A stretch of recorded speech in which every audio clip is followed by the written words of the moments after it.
En justice, le verdict est tombé dans l'affaire du meurtre du policier des circulations routières, Fiston Kabea. Il concerne quelques policiers commis à la garde de la Première ministre. 6 d'entre eux sont condamnés à 20 ans de servitude pénale et 2 autres à 5 ans de prison pour homicide.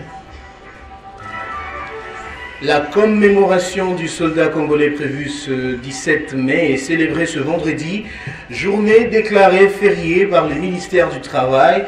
C'est pour rendre hommage aux forces armées de la RDC qui se sacrifient pour le pays. Et puis au Gabon, l'ex-président Ali Bongo ainsi que sa famille ont pris la direction de l'Angola où ils ont librement élu domicile en tant qu'exilés. Ils étaient assignés en résidence surveillée depuis le coup d'État au Gabon. Nouveau journal sur Télé 5 ans, bienvenue à tous. En justice, le verdict est tombé dans l'affaire du meurtre du policier des circulations routières Fiston Kabea. Il concerne quelques policiers commis à la garde de la Première ministre. 6 d'entre eux ont été condamnés à 20 ans de servitude pénale et 2 autres à 5 ans de prison pour homicide. Les détails dans cet élément est Nathan Diamouité.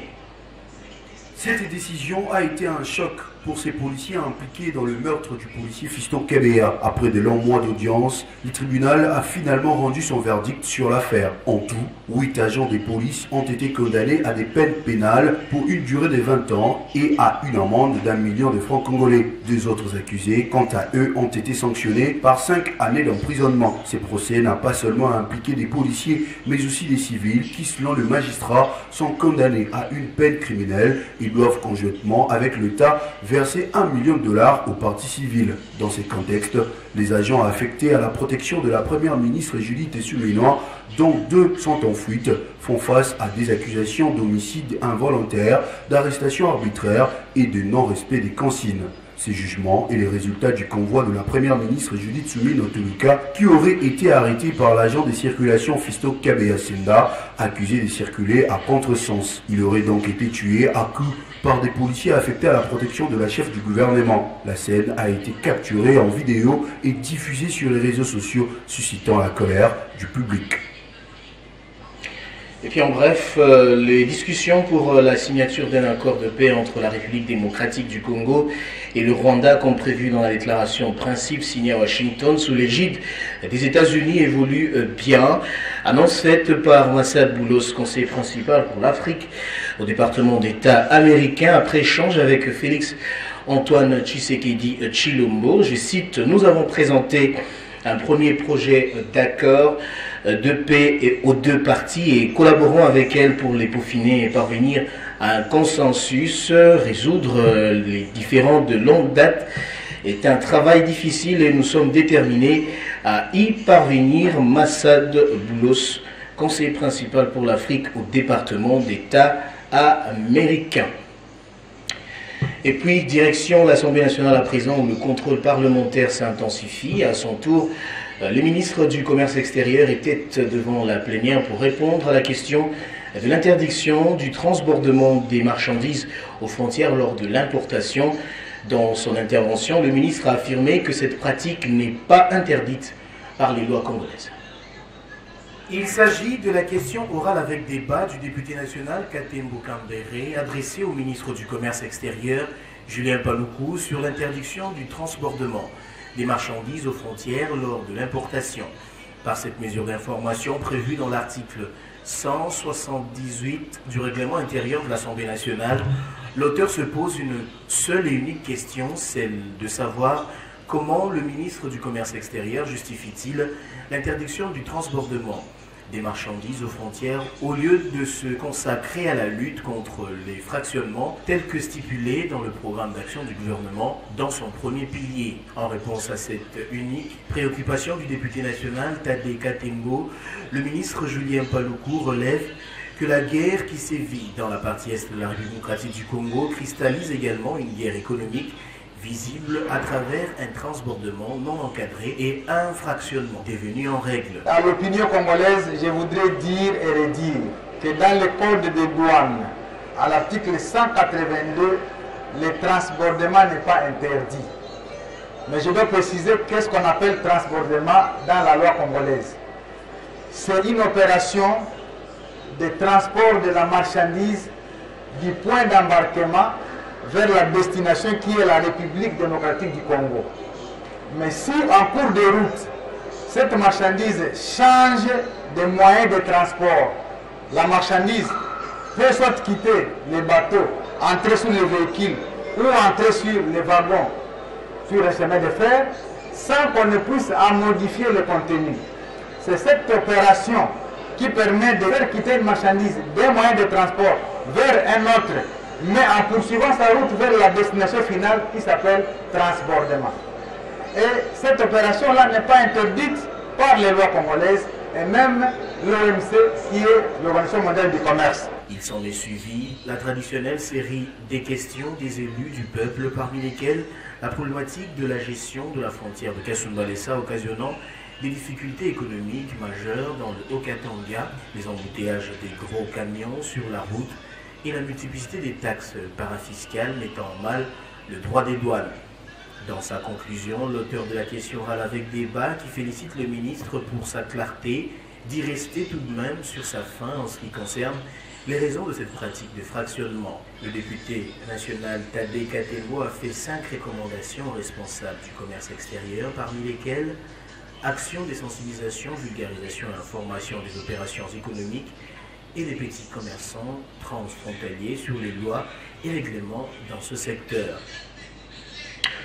Restons toujours au Parlement où une question orale avec débat a été adressée au ministre de la Justice, Constant Mutamba, des Finances, Doudou Fomba et celui du Budget, Aimé Bougie Sangara, par le député national Willy Prince Michiki, élu du territoire de Walikale dans le Nord Kivu.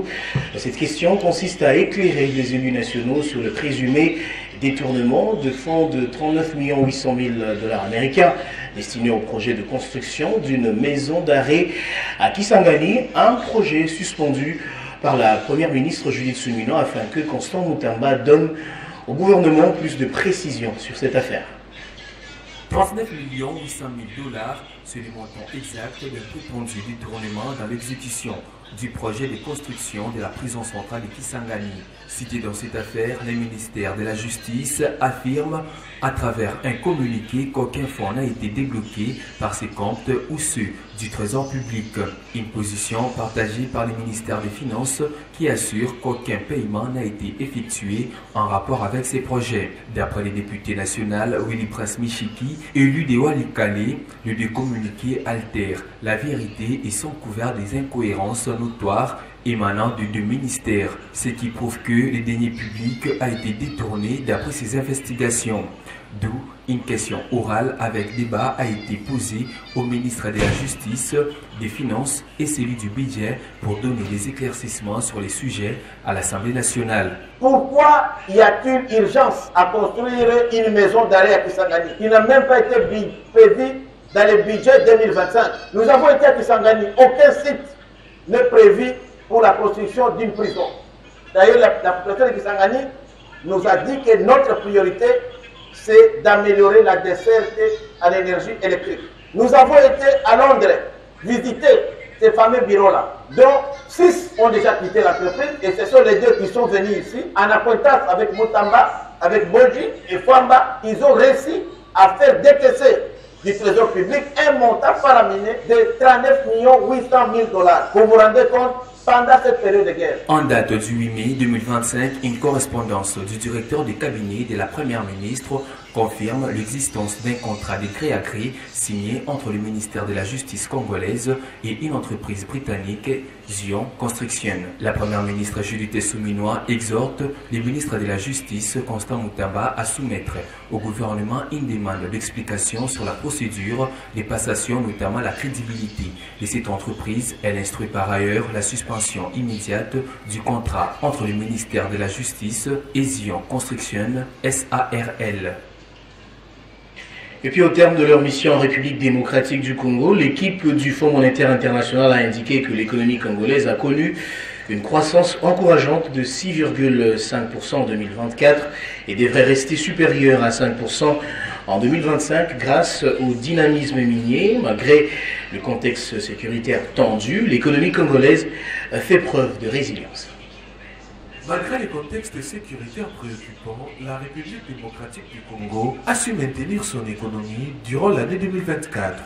Ces révélations se rapportent aux résultats des enquêtes menées par les Fonds monétaires international FMI dans sa mission conduite du 30 avril au 13 mai 2025.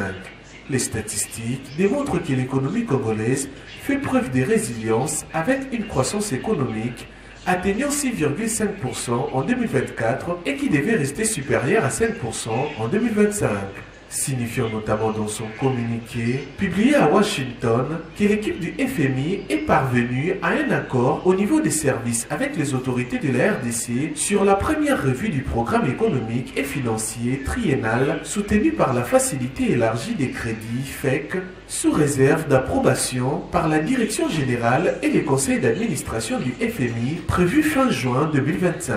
Le programme FEC a été calibré face aux pressions sécuritaires et budgétaires. Le gouvernement s'engage à poursuivre les efforts, à mobiliser davantage des recettes et à protéger les dépenses sociales et d'investissement avec l'appui attendu des partenaires. Ces principaux indicateurs financiers témoignent d'une certaine résilience de l'économie congolaise face aux effets néfastes de la guerre d'agression rwandaise qui se font ressentir tant soit peu dans l'économie congolaise. Et puis hier jeudi, lors d'une plénière présidée par Lévi Moutin, les députés provinciaux de la ville-province de Kinshasa ont unanimement adopté le rapport de la commission spéciale chargée d'examiner les rapports des vacances parlementaires. Cette commission a analysé les activités des députés entre le 29 juin et le 30 septembre 2024. Du dit rapport, honorable président de la commission, alors qui est rapporteur de l'Assemblée provinciale de Kinshasa, vous avez la parole. Le rapporteur Kongolo André, élu de la commune de Kasavubu, qui a également dirigé la commission, a souligné que l'objectif principal de cette démarche était d'intégrer les préoccupations des électeurs de toutes les circonscriptions. Lutter contre l'insécurité sur toutes les années de la vie, spécialement contre les banditisme urbain, en augmentant l'effectif des éléments de la police nationale congolaise, de leurs équipements, de leurs munitions et des sociales dans chaque commune au regard des poches d'insécurité déterminées dans les documents de ce rapport, assurer les permutations permanentes des éléments de la police nationale congolaise, assurer les permutations permanentes des éléments de la police congolaise, et renforcer l'application des sanctions dans les chefs des policiers fautifs découverts dans chaque commune, réhabiliter les routes ou artères principales touchées par les délabrements très avancés dans chaque commune et ceux conformément au document de synthèse de rapport, lutter contre l'instabilité par l'imposition de l'opération Sanoto dans et devant chaque parcelle, dans chaque avenue, quartier et commune, réhabiliter et construire des collecteurs d'eau dans chaque commune conformément au document de rapport, en vue de lutter contre les érosions. Il a également annoncé que les souhaits et recommandations des Kinois, relayés par les députés provinciaux, ont été synthétisés en 5 axes principaux. Cette initiative vise à renforcer la transparence et la responsabilité des élus vis-à-vis de la population de Kinshasa. Je l'ai annoncé au sommaire, 17 mai, journée dédiée aux forces armées de la République démocratique du Congo, étant donné que cette journée tombe un samedi, journée non ouvrable. Le férié sera cependant observé ce vendredi, selon un communiqué du ministère du Travail.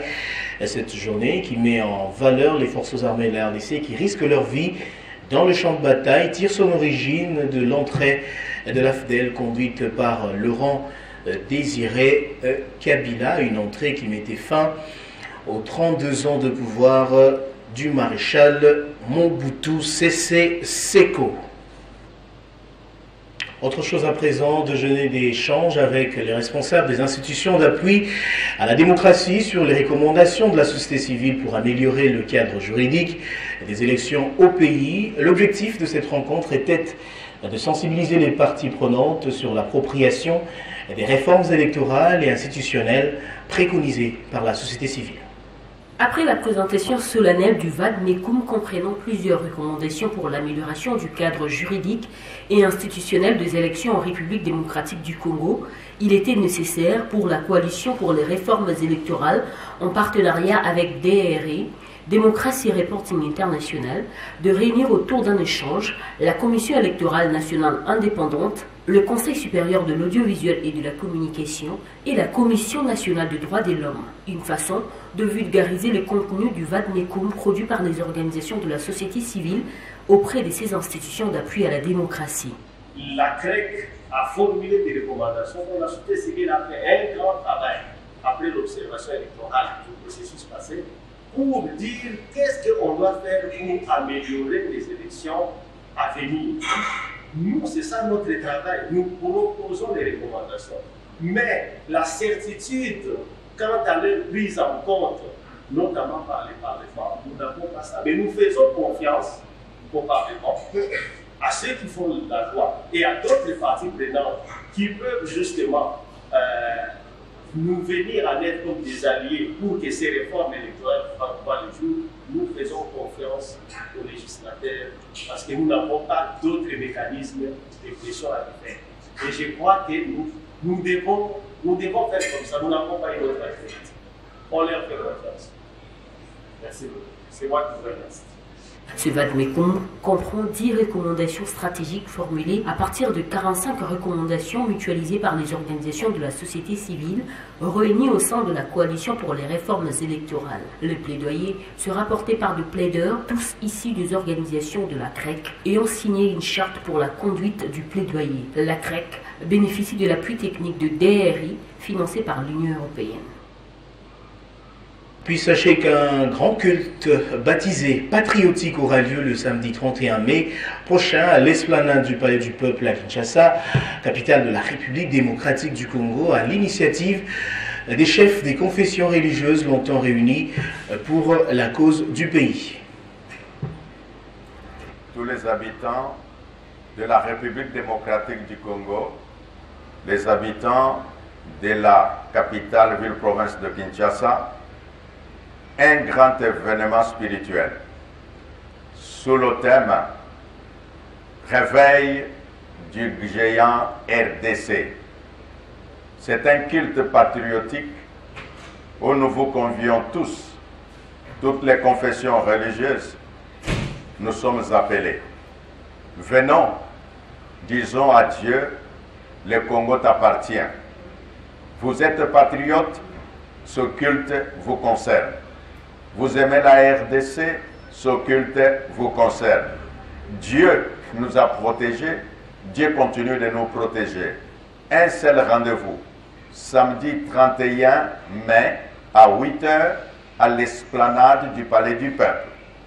Culte patriotique sous le thème Réveil du géant RDC. Donc, l'invitation est lancée à tous. Bienvenue. Au programme, nous aurons les chantres, au programme, nous aurons les prières, au programme, nous allons encore une fois dédier notre pays entre les mains du Seigneur et lui dire merci. Pourquoi lui dire merci? Parce que très bientôt, la guerre appartiendra au passé. Très bientôt, la paix sera non pas un principe, mais une réalité. Voilà. À cette occasion, nous dirons à Dieu, le Congo t'appartient. Continue à dire, le Congo t'appartient, toi aussi. Et que quand le géant s'élève, après la guerre, c'est la construction de la nation. Après la guerre, c'est le développement. Après la guerre, c'est l'unité manifeste. En bref, l'ancien président gabonais Ali Bongo Dimba séjournant en Angola avec sa famille. Cette relocalisation fait suite à un accord entre le président angolais João Lourenço, agissant en tant que président en exercice de l'Union africaine, et le général Brice Oligui Nguema, actuel chef de l'État gabonais. Pour rappel, Ali Bongo avait été placé en résidence surveillée après le coup d'État, tandis que son épouse Sylvia et leur fils Noureddin étaient détenus à Libreville, accusés de détournement de fonds et de blanchiment d'argent Leur transfert en Angola marque une étape importante dans la résolution de cette crise politique. On ouvre la page culturelle à présent. Après un mois de partage, de réflexion et de débat, le Festival du Livre et de la Bible a enfin tiré ses rideaux. Une expérience profonde qui a permis aux enfants de plonger dans l'univers du livre et d'aiguiser leur goût pour la lecture. La clôture du festival a coïncidé avec l'inauguration de la librairie des filles de Saint-Paul dans la commune de Lemba. Commentaire de Gaëtan Koubabouanzi.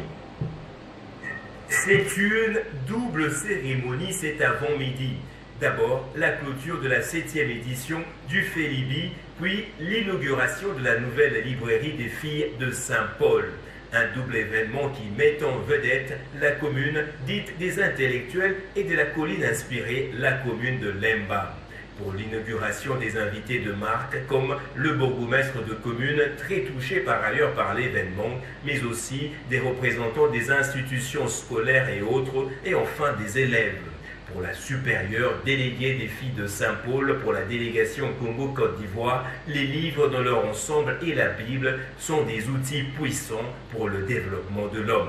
Avec la population, nous marchons selon les rythmes, mais aussi à viser plus pour que les gens puissent se cultiver, se nourrir spirituellement et pour le développement spirituel, intellectuel, moral, développement intégral.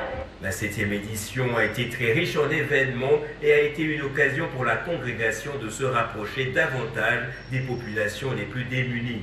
Le thème retenu était « Le livre porte du savoir ». C'est en lisant qu'on se cultive. C'est dans ce cadre-là aussi que nous avons voulu coïncider cette ouverture de la librairie avec le Festival du Livre et de la Bible. Nous avons fait pratiquement un mois ici. Les gens sont passés, nous avons nos auteurs, il y a des collaborateurs, il y a des éditeurs, il y a des partenaires, des exposants, des élèves qui viennent, des étudiants. Et cela nous fait vraiment de la joie.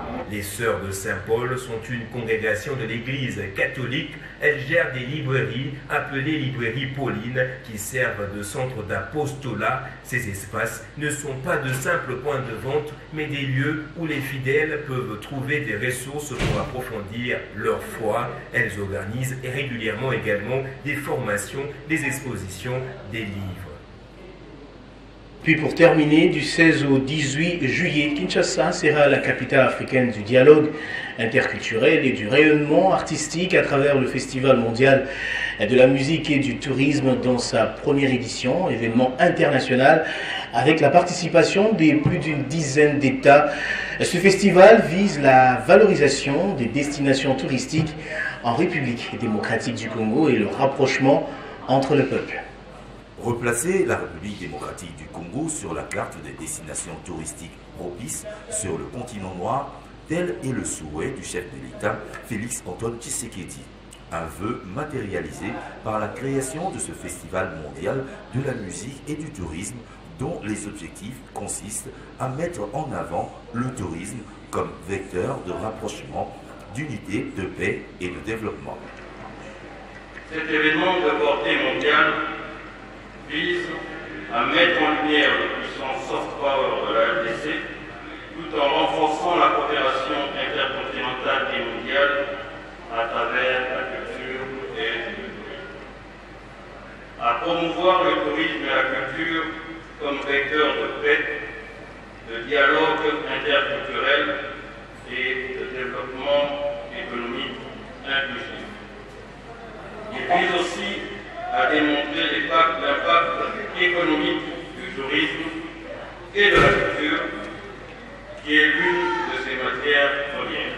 Opportunité de visibilité pour les professionnels des arts et promoteurs touristiques, ce festival offrira un contenu alléchant pour les deux secteurs.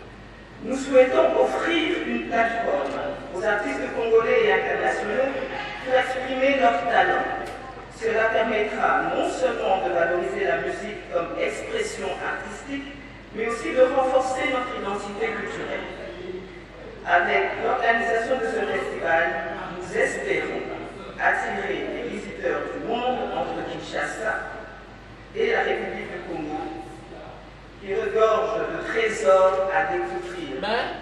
Et cet événement en sera l'illustration parfaite. Soutenue par l'ONU Tourisme à travers sa directrice régionale pour l'Afrique, cette double célébration relève d'une importance cruciale pour la promotion du tourisme culturel en Afrique, comme ce fut à l'époque du Zaïre de l'année 74, qui avait connu le combat de boxe légendaire entre Mohamed Ali et George Foreman et dont l'héritage demeure intact jusqu'à ce jour. On va prendre les rappels des titres à présent. En justice, le verdict est tombé dans l'affaire du meurtre du policier de circulation routière Fiston Kabeya. Il concerne quelques policiers commis à la garde de la première ministre. 6 d'entre eux sont condamnés à 20 ans de servitude pénale et 2 autres à 5 ans de prison pour homicide. La commémoration du soldat congolais prévue ce 17 mai est célébrée ce vendredi, journée déclarée fériée par le ministère du Travail. C'est pour rendre hommage aux FARDC qui se sacrifient pour le pays.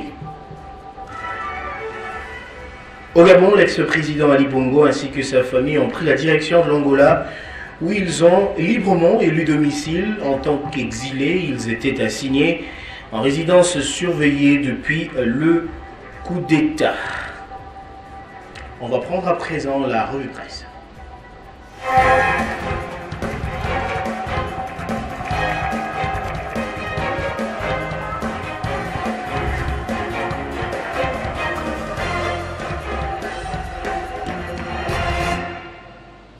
Et c'est avec Joël Isselona qui va me rejoindre sur ce plateau et à qui j'ai dit bonjour et bienvenue. Bonjour Christian Kalonji, merci. Bonjour également à tous ceux qui nous suivent de partout. Alors, à la une de l'actualité en République démocratique du Congo, mort du policier Kabeya, l'épouse et le frère de la victime demandent 5 millions de dollars de dommages intérêts, un sujet que nous allons de suivre dans ce journal. Alors Christian Kalonji, le procès du meurtre du policier de circulation routière Fiston Kabeya Sinda a connu un dénouement majeur. Jeudi 15 mai, la cour militaire de Kinshasa-Gombe a rendu son verdict dans cette affaire impliquant 10 membres de services de sécurité, dont plusieurs gardes du corps de la première ministre Judith Suminwa Tuluka. Selon le média en ligne Média Congo Presse, parmi les accusés, 6 ont été condamnés à 20 ans de servitude pénale assortie d'une amende d'1 million de francs congolais. 2 autres ont écopé de 5 ans d'emprisonnement chacun, avec une amende fixée à 1 million de dollars américains. Les 2 derniers prévenus ont été acquittés. Pour ce média, les condamnés ont été reconnus coupables de meurtre de l'agent Fiston Kabeya tué lors d'une intervention routière à Kinshasa. Ils ont également été jugés responsables d'arrestations arbitraires et des violations graves des consignes de sécurité alors qu'ils assuraient la protection du cortège officiel de la chef du gouvernement. Actualité.cd révèle que parmi les personnes condamnées figurent le commissaire supérieur adjoint Kanza Lunia, Olivier et Banga Ngajolé, le sous-commissaire Yalala Dimatundu, le sous-commissaire adjoint Mangela Bendadou et Bindele Kaindou, les brigadiers en chef Sangwa Moulangi, ainsi que l'agent Kabongo Théo. Un drame qui avait choqué l'opinion. Christian Kalonji, c'est lancé sur 7.cd qui rappelle que Fiston Kabeya a été arrêté par les gardes de la première ministre le 25 mars 2025 au motif qu'il n'a pas facilité le passage du cortège de cette dernière et qu'il a tenu dans les mêmes circonstances des temps et des lieux des propos discourtois à l'égard de la chef du gouvernement. Il a été retrouvé mort le 29 mars. C'est dans ce cadre que sa femme et sa famille demandent un dédommagement. Ok, c'est très bien compris. Joël, on va passer au deuxième et dernier sujet. Au Gabon, on l'a dit d'ailleurs dans ce journal, Ali Bongo et sa famille se trouvent en Angola. Il s'agit de l'ancien président gabonais. Alors, Christian Kalonji, les médias en ligne Le Monde.fr notent que déchu en août 2023 par un coup d'État après 14 ans au pouvoir, l'ex-président gabonais Ali Bongo Ondimba, qui était jusque-là placé en résidence surveillée, est arrivé en Angola avec son épouse et son fils ce vendredi 16 mai. une annonce de la présidence angolaise. Et de son côté, France 24 révèle que c'est à la suite des initiatives du président de la République d'Angola et président à l'exercice de l'Union africaine, Joao Lourenço, auprès du président Brice Oligui Nguema, que la famille Bongo a été libérée. Voilà qui met fin, Christian Kamouji, à notre revue de presse de ce jour. Merci beaucoup, Joël, de votre présentation. C'est moi qui vous remercie. Voilà qui boucle complètement ce journal, madame, monsieur. Je vous remercie de l'avoir suivi en République démocratique du Congo, notamment à Kindu, grâce à Télé 50.